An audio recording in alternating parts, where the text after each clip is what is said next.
Организација на жени биле првите кои отвориле вратата на 49-годишната струмичанка, која вчера реши да ја обелодени својата децениска голгота со својот поранешен сопруг и покрај настојувањата на жртвата, заедно со двете малолетни деца да бидат згрижени и заштитени од прангите на посесивниот насилник, никако не успевале. Тој демнејќи ги секојдневно дознавал во кое училиште одат и каде живеат, но и каде работи жртвата.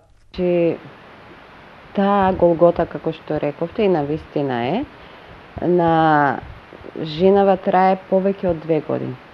Приближно 3 години би рекла. Прв пат кога дојде кај нас, значи се обрати за бесплатна правна помош, односно за поднесување на постапка за развод на бракот. Тоа и беше понудено на жртвата. Мислам, тие услуги беа достапни преку нашиот правник, односно адвокат кој што е ангажиран во Организација на жени за бесплатна правна помош. Меѓутоа и после разводот, кога се разведе со веќе нејзиниот поранешен сопруг, тоа малтретирање не престана од негова страна. Откако дојде од друг град овде во Струмица, значи како што течеше постапката за развод, така презедовме и постапка за префрлање на децата во друго училиште, таму кај што се сместија во местото на живење. Меѓутоа, нејзиниот поранешен сопруг дознал каде живеат, па таму се заканувал и побара помош од нас да биде сместена во засолниште за жртви на семејно насилство. Го направивме тоа, таа ги користеше услугите на шелтер центарот заедно со двете дечиња 6 месеци. Значи, бидејќи законски рокот е 3 месеци плюс 3 месеци, имаше потреба, значи, да остане 6 месеци. Повторно и децата трпеа трауми, стресови, бидејќи од второ во трето училиште моравме да ги префрламе, каде што нивниот родител постојано доаѓаше пред училиштето, па психологот нас не бараше, не алармираше, преземавме постапки децата да ги криеме, за да не може да ги следи каде се сместени, бидејќи тој постојано ја следи неговата сопруга, каде и да работи, и ја следи, се научува каде живее и малтретирањата не престануваат. Правникот кој бил ангажиран од страна на Организација на жени за бесплатна правна помош, која исследува на жртвата на семејно насилство, денеска во изјава вели дека многубројни се пријавите и жалбите кон насилникот во суд, а тој немал нималку страф од одлуките и продолжил да ја малтретира и демне жртвата.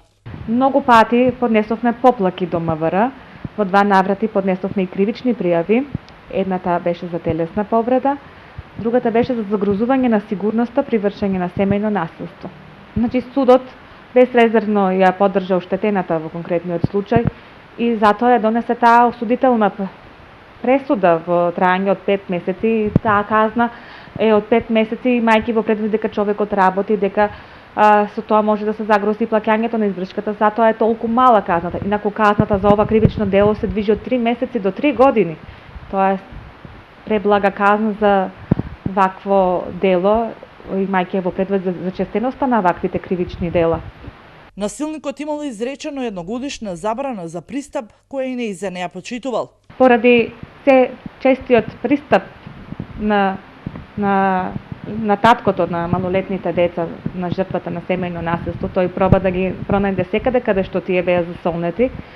Поднесовме до судот привремена мерка за заштита од семејно насилство. Во трајање од 1 година на лицето му се забрани да се приближува до домот, живеалиште, престојувалиште, забрана за приближување до училиштето, до работното место на жртвата на семејно насилство, забрана дека ќе стори семејно насилство, сето тоа во трајање од 1 година.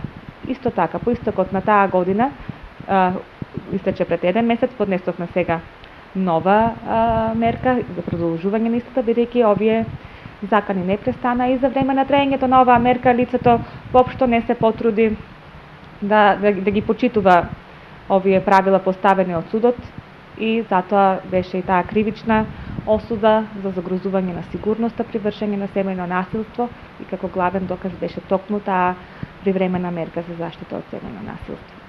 Денеска не успеавме да дојдеме до информации кои се ингеренциите и надлежностите да се стопира притисокот од насилникот од страна на полициските служби, но се надеваме дека до утре ќе имаме став и од МВР.